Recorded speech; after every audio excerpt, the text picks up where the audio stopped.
Minutiae, you say? Could it be that the detective here removed the glass from the table to conceal the lady's presence? Of course not. I would never do something so reckless. I mean, that's just his word. But there should have been 2 glasses on the table. Or are you going to try to tell me you can clink with only one? You're quite right. I certainly took 2 glasses to the table. Oh yeah, I forget that he was around.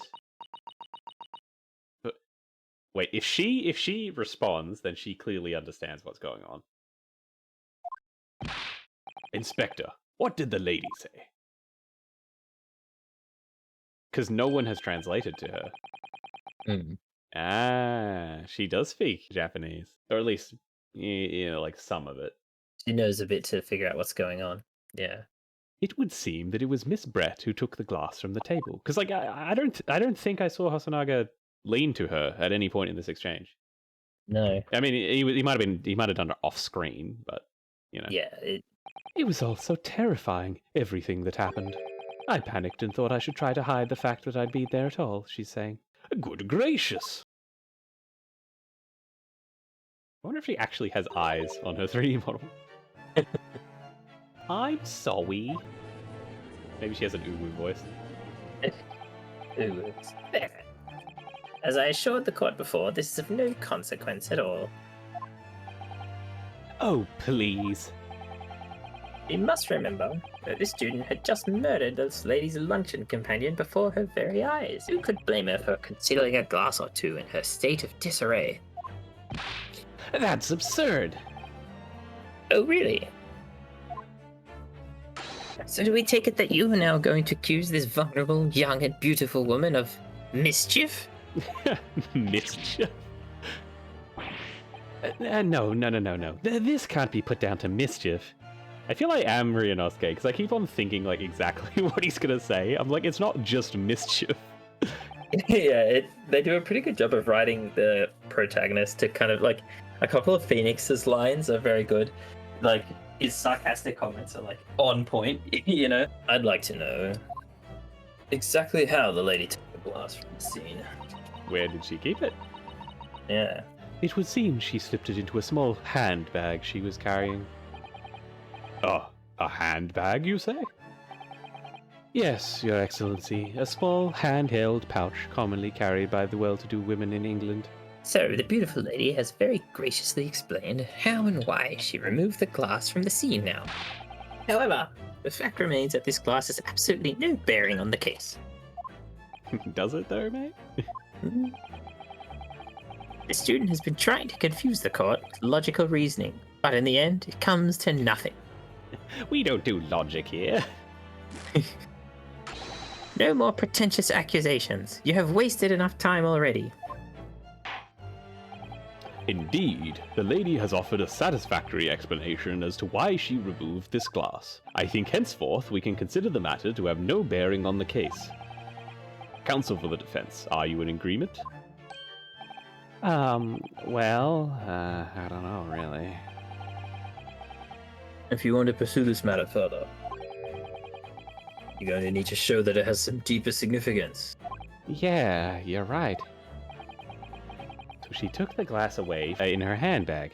There's a deeper significance there. It's, well, obviously the handbag, because that's a way to put the gun in. Wait, the lady put the glass in her handbag, you say? And also, like, what, like, just downed it? Like, it would have made her handbag all wet. Yeah, did she what happened to the rest of the water? Yeah. Yeah, unless she poured it into the other bottle or something, or yeah, like, tipped it on the like floor, even putting a glass yeah. in, wouldn't it break the stem? Like, I don't know. There's a lot of problems with just chucking a glass in a handbag. Yes, do try to keep up. It's already been explained to the court that all English gentlewomen carry handbags for small items. Let me see. A little while ago, Miss Brett stated the following. There are no pockets in my outfit. I have nowhere to hide a gun. But what she forgot to mention was her handbag, which would be perfectly possible to conceal a gun. You're right. Well done, partner. I had a feeling you'd pick up on that too. Well, thanks for sharing with the class, Casimir. What are you insinuating, you vile blackguard? It's really very simple. The gunshot was heard when the defendant picked up the gun from the restaurant floor. Like, this gun's too big. Like, if you shot a gun that big at point blank range, it would go straight through someone. So yeah, it must be like a small, like, lady's handbag gun. As he didn't fire that gun, we can deduce there must have been another firearm at the scene. A true murder weapon, if you will. That's another bit of, like, firearms knowledge or whatever, that is, a lot of those small guns are either single action or double action. Single action means if you pull the trigger, it just drops the hammer. So if you haven't cocked the gun, that does literally nothing. And double action means pulling the trigger, cocks the gun and shoots, but it means that it's a heavier trigger pull. So a lot of those, like, small dainty guns need to be cocked. So if you don't understand how to operate firearms, you're not going to know that. So you're going to, like, pick it up and go click, click, click, click, click, and nothing's going to happen. It's like, you know, it's maybe a form of safety, I guess, but it's also like an accuracy thing. Yeah. And it's also just less comfortable to use, like, something where you have to really squeeze it to get it to go. I don't think that's what they're trying to go for here, but he wouldn't have. Yeah, he wouldn't have been able to do the thing that they're saying he's doing. Probably. Yeah. Inspector Hosonaga. Yes. Did you or did you not search Miss Giselle Brett's handbag on the day of the murder? No, sir, I did not. As I thought. In other words, another gun, the one that was actually used to kill the professor, could have been hidden in Miss Brett's handbag. No. Order, order, order. What is the meaning of this, Inspector? The meaning of what, Professor Ouchie? Why on earth did you not have the lady open her handbag and show you the contents at the time? Thanks to your bungling incompetence, now she has to endure these comfortable accusations. Yeah. Brilliant work, partner. Now we have a chance to expose the real woman behind the mask. Oh. Do you think so, Casimir? Oh yeah, that's right. He's fucking Chronically ill. He's going the way of the dinos. Well, what a sorry situation. Clearly you have no faith in the police. Well, I would say no in this situation, because they're kind of irresponsible at best. As I said, I did not search the lady's handbag after the shooting, simply because it was unnecessary. Unnecessary in what way? I ought to thank the student lawyer, really.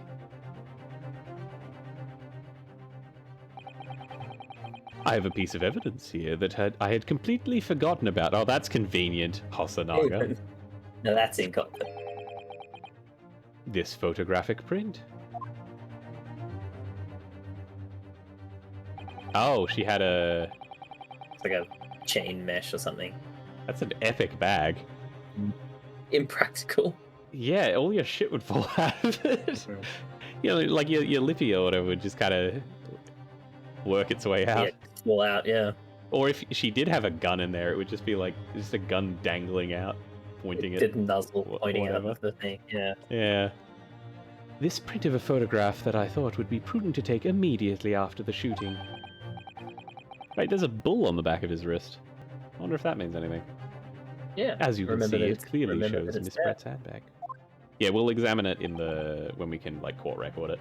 Well, I never. Yeah. You can see right through to what's inside. I mean, it could be, like, vinyl or something, like one of those sort of materials. Where it's, like, it's like transparent, thin, but, like... Yeah. There's not the holes between the mesh, yeah. Apparently meshwork bags like these are the height of fashion in London at the moment. So the contents are clearly visible. Exactly, so there was no need to search the lady's handbag. If there had been a gun inside, it would have been immediately obvious. As you can see, there's nothing to imply Miss Brett's guilt here. Oh, in unison, that head tilt. Yeah. Thank you for helping to prove that, Naruhodo-san.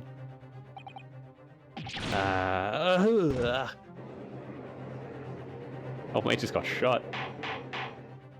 Yeah. Order, order. Inspector Hosonaga, you will submit that print as evidence at once. And we are going to examine it at once. Certainly, Your Excellency. The photograph of the handbag has been entered into the court record. I think you've had long enough to cross-examine the witness, counsel. The court has now been shown considerable evidence. As the photographic print just submitted into the court record appears to have no further significance, I am satisfied that there is no longer any room for doubt in this matter, and I must make my ruling. Indeed, there's only one logical conclusion.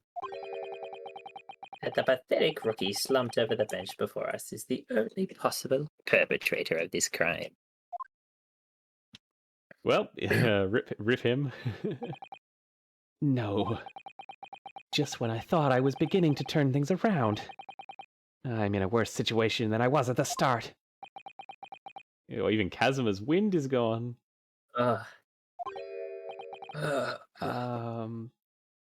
Kazuma? What happened to your, assistance? I'm sorry, Ryunosuke. Now that the cross-examination of the witness is over, there's no way to force the trial to continue. But what? You mean this is it? Bit of a one-taste lost one. I must say, Yeah. you put up quite a fight for a rookie student. But the weak are meat, while the strong eat. There's no way to defeat true justice. A fact you can chew on to your heart's content, from the inside of your cell. Oof, this can't be happening. Am I really going to be found guilty of a crime I didn't commit? And Kazuma, his dream of going to study in Great Britain will slip through his fingers. Kazuma, is there really no chance now of turning this trial around? You heard the judge. There's nothing about that last photograph the detective produced that we can contest, which means there's no basis on which we can argue for the trial to continue. I mean, unless there is. Yeah, unless there's something else. Very well, I will now proceed immediately to the ruling. Guilty. It seems we'll be able to report to the British government on time after all. That smug little... Ryunosuke Naruhodo, having considered all of the...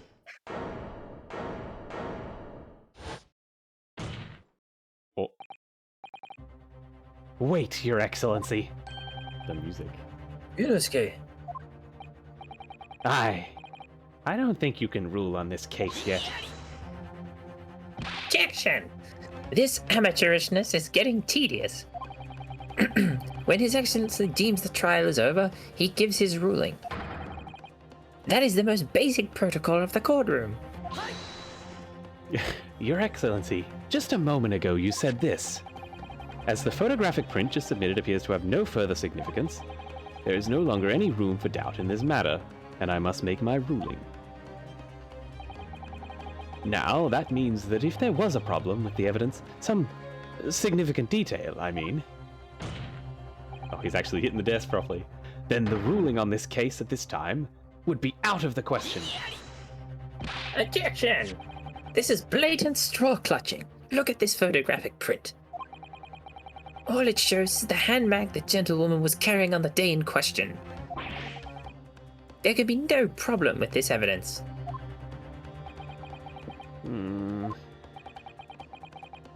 You'd better know what you're doing, Ryunosuke. Is he gonna strike us down if we don't do it right? I understand your objection, counsel. Certainly, Thank new you. evidence submitted by the detective has not undergone the court's scrutiny. However, I failed to see how we can glean any new information from this handbag. My thoughts exactly. Really, the prosecution is becoming tired of this rookie's desperate wheezes. I wonder if it'll be the wrist tattoo, or whether that's something that will come in later. There's something about this photograph which just doesn't seem right. If only I could put my finger on it. Very well, I will grant the defense one final opportunity. Ah. What? Be warned that if I am unsatisfied with your response here, the trial will be over with immediate effect. This animation, so good. The enormous gavel. Do I make myself clear? I'll execute you with this gavel.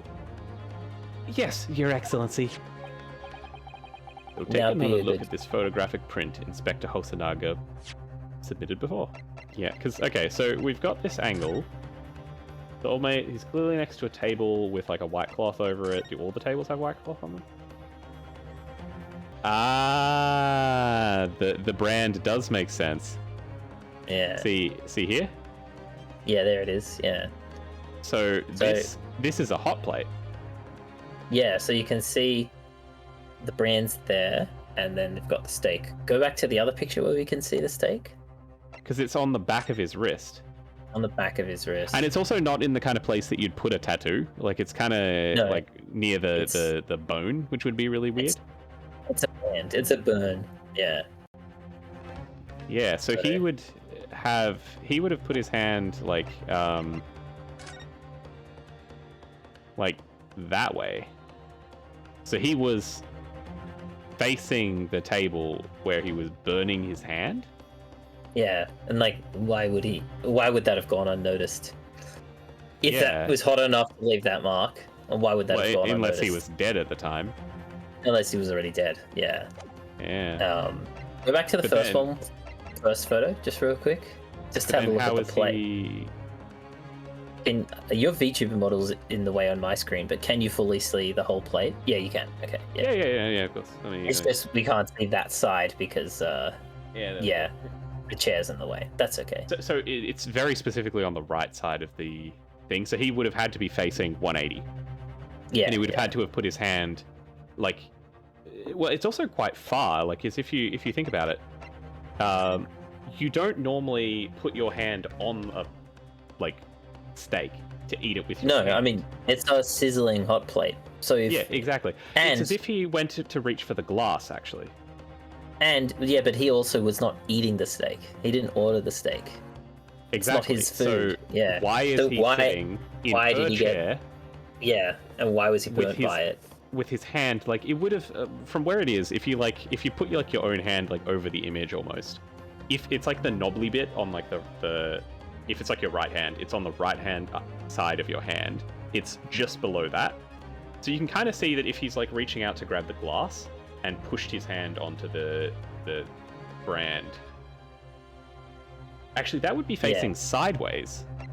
But also to leave that amount of mark, if he'd done that while reaching for a glass, he would have pulled his hand back and it wouldn't have left such it would be a mark, but like that's He wasn't dark. reaching for the glass. Because Yeah, exactly. if you look at where the horns are pointing Facing down his inwards. hand. So it's as Yeah. if he like put his arm on the horns and then grabbed the steak, which is like a weird thing to do, especially because the steak wouldn't have been there. So it looks. Who else was there? It was the old man and the soldier guy. So if someone if there was a clear altercation, clearly people would have noticed it. You know, if there was a fight. Yeah. Unless And he if was he'd poisoned, he was either because if he was completely dead, because if a dead body is hard to move, you know, like you can't just rotate them around, especially if this lady is dainty and whatever. Yeah, I mean she would have just moved the steak in front of him. Yeah. Well, that's a thought actually. That's a lot easier to move than. Yeah. Oh, what if because the distance that he was shot at is kind of in question. Because if he was over here, or she was over here rather, or he was over here, what if this was where the steak was originally set, and she shot him across the table, and then quickly moved the steak over to where he was, but accidentally got his hand on the hot plate? Yeah, in her hurry to cover it up or something. Yeah. Yeah, but it's like it's a lot of time, you know, to be setting this up, especially when the general or not the military guy and the old man are like screwing around, because like they didn't see it, but they heard it. So they heard the commotion. Yeah. My thought was like, why would someone who is basically incapacitated, they're hard to move when they're fully dead, right? Like, because they're just a sack of potatoes, you know, they're completely dead weight. Whereas if they're still alive, they can still be compliant to a certain degree. Like if someone's anesthetized, for instance, or poisoned and is dying, it might be possible to manipulate them. Like, because the chair is rotated around, right? Yeah, exactly. Like, you know, if someone's drugged, or like their water is, you know, something has been done to it. I don't know if that's a little bit like a layer too deep or whatever, because clearly some, you know, movement has occurred, either, you know, from the food or the chair, or like I mean, because the table is set correctly, because like, you know, you eat with assuming like she's also right-handed, you eat, like, you fork in your left hand and knife in your right, so that's correct enough. Yeah, I think we've got enough to kind of press onwards, but I think we've started to unravel it. But they ask you to like point out the part that you think is significant or whatever. Yeah. Okay, well, let's just go immediately in there. That's fascinating though, because like I saw like the mark originally, and I was like, oh, that's a weird tattoo, but no. Yeah. Look at this here. There's a very unusual mark on the victim's wrist. That is true. It looks almost like a burn of some description. Huh. Dear me, I was pondering what new piffle you had come out with. A burn, you say, on the victim's wrist? Surely that has nothing whatsoever to do with the magnificent lady's handbag. Yes, that's a burn mark. You're right. Huh. Go on, Inspector. The police coroner also noticed it when he was performing the post-mortem examination. Did he think to write it down? Yeah, it's not there. Thanks. Thanks, mate. Appreciate it. It was deemed unrelated to the cause of death, so he didn't note it in his report. Yeah, that they is would have like... seen the gunshot. They would have seen the gunshot and just thought, yeah, whatever. It That's could have like- happened. They don't like. They're like, oh, it could have happened. Whatever. Probably is the thought like, bubble there. If It like, is you know, it's negligence, because like if you have like a post-mortem report and it's like, okay, victim has, you know, scarring, old, burn mark, new, tattoos, like old or whatever. It's like it just helps paint a picture of what the state of the body was. Yeah, it's also not a full autopsy. It's just a post-mortem. That's true. So he's just like quickly looking at it and he's like, whatever, it's, you know. Yeah, this is what we observe, like an surface level kind of thing. Yeah. Yeah, true. It was deemed unrelated to the cause of death, so he didn't notice it. Well, also they did not note the truth either. Yeah. Well, they didn't note the ingress route, like of the bullet. They didn't say. They said fatal hemorrhage from pectoral ballistic trauma. That's what killed him. Yes, but they didn't note things like, you know, fouling around exit wound or entry wound. They said no exit wound, but they didn't say fouling around entry wound, caliber, you know, guesstimate, high or low. Well, they didn't also say where it entered either. I mean, I guess pectoral trauma is probably the hint, but yeah. Well, true, so true, because like you could have pectoral ballistic trauma from other locations. Like you could get shot through the butt and it could hit a piece of bone and ricochet and come out your, you know, pectoral whatever, and you could bleed to death from that. You know, like so they're missing a lot of information here, which I mean is fair enough, I guess, but is clearly negligence, either willfully or otherwise. What did I tell you? In any case, we have no idea when the victim suffered this burn, do we? And no possible way of knowing either.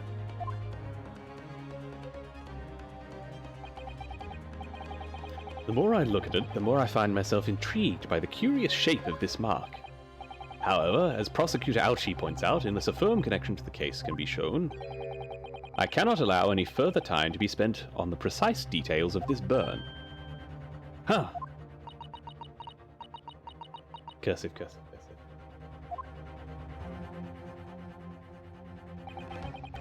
cursive. Excuse me, Your Excellency. It would seem Miss Brett has a lunch appointment with the Dean and other university staff. She would like to know if she may be excused from the stand now. Doesn't fly. You can't just leave, of course. Yeah. Oh, of course, dear lady. We shan't hold you up any longer. I'm sure His Excellency is about to give his final ruling anyway. This judge seems a lot less irresponsible than the modern judge. The modern one, yeah. What's your thinking on this, Ryunosuke? Do you believe this burn does have something to do with the case? His hair's back moving. Yeah. To be honest, I'm not really sure. But if I don't keep pushing, then it's all over. So I was thinking I should keep digging and digging and digging in the hope that I might uncover something useful. Yes, you're right. I am? If we can just link that burn to the case. If we can do that, we might be able to prise this shutting door back open again. Just give up, Counsel. You can't possibly hope to do that. Indeed. I'm afraid that without evidence, I can't allow you to pursue what is little more than conjecture. But if we had evidence? Evidence that irrefutably linked the burn on the victim's wrist to the case, then you would allow it? I would, yes. Tell the truth, I hadn't noticed that burn. But as soon as you pointed it out, what I did notice was the color draining from Miss Brett's face. I'm gonna be honest, I can't tell. She's pretty white. It's pasty enough as it is. Yeah. Really? I have to find some link between that burn and the case.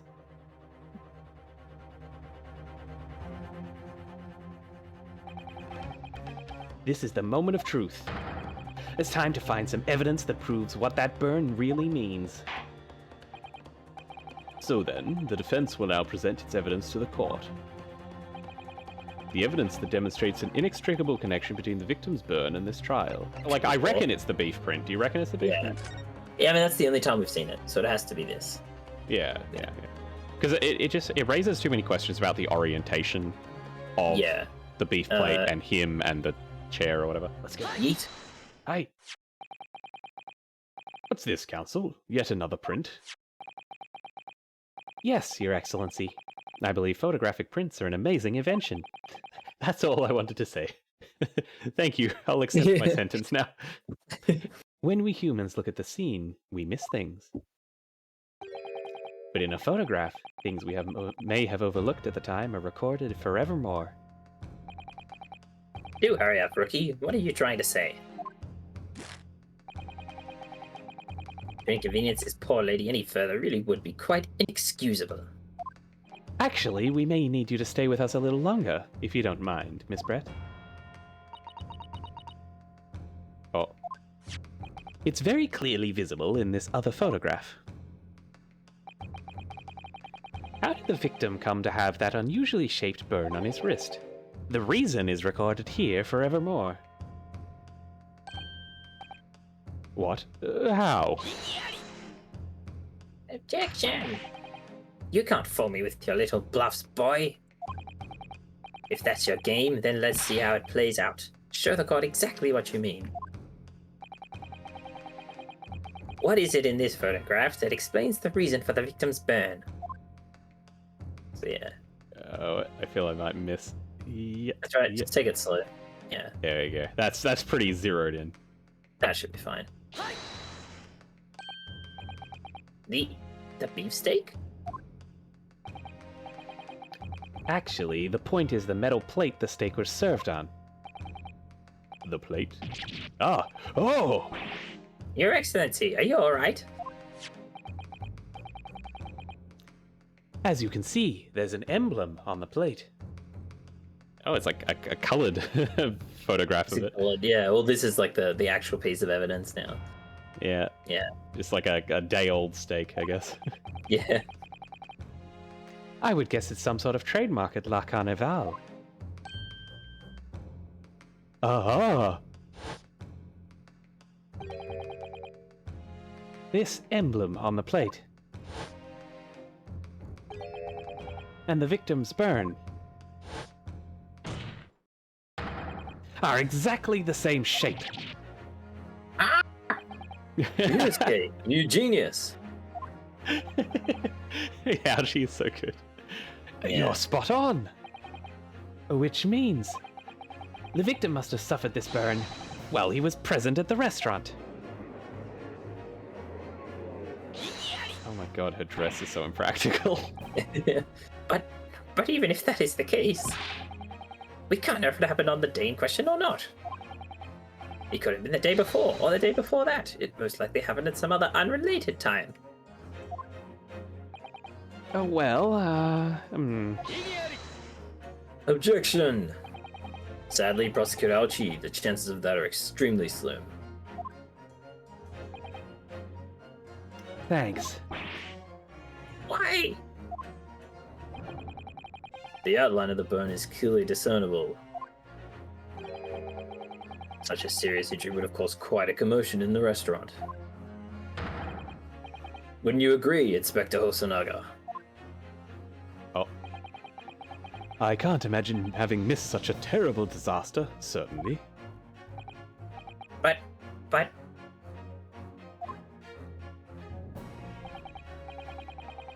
I would say, looking at the picture of the wound, that it wasn't suffered very long ago.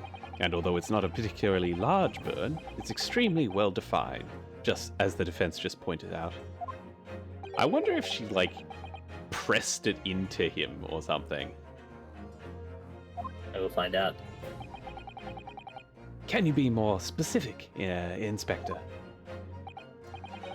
Well, let's see. If the plate was at around 90 degrees centigrade, a burn like that would have taken around 3 seconds. Yeah, I have a scar on my hand that was from around touching a metal pan, and it was about, like 1 to 2 seconds. It's before you even realize it, and then it's like too late. It's too late, yeah. It's inconceivable that the victim wouldn't have let out a scream of pain then. I've been investigating at the restaurant for several weeks already, but I've not heard anyone scream at all. As the head waiter of La Carnival, I can testify to that without hesitation. But Yeah, so it's either that he was still sedated, potentially. Yeah, or he was already dead when he got the burn. Yeah. You're a detective, not a waiter! He's very dapper. There you have it. Something isn't right, dear. As the detective said, anyone who burnt themselves on a piping hot plate for 3 whole seconds would scream in pain. There's no question of that. And yet Inspector Hosonaga never heard the professor scream. Not on that day, or any before it. That's right. And the strange thing is, on the day he was shot, I didn't hear him cry out either. What are you suggesting?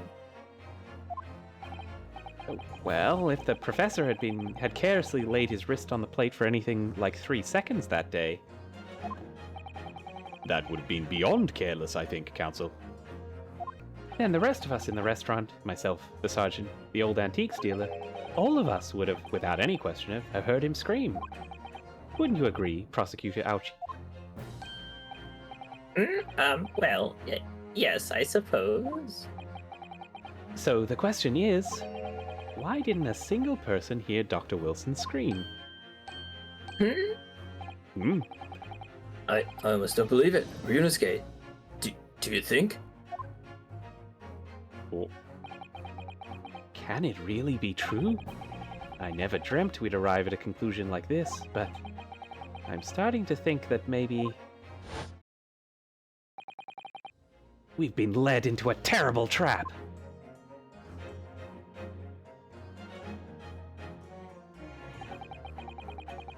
There's only one explanation I can think of to make sense of this apparent impossibility.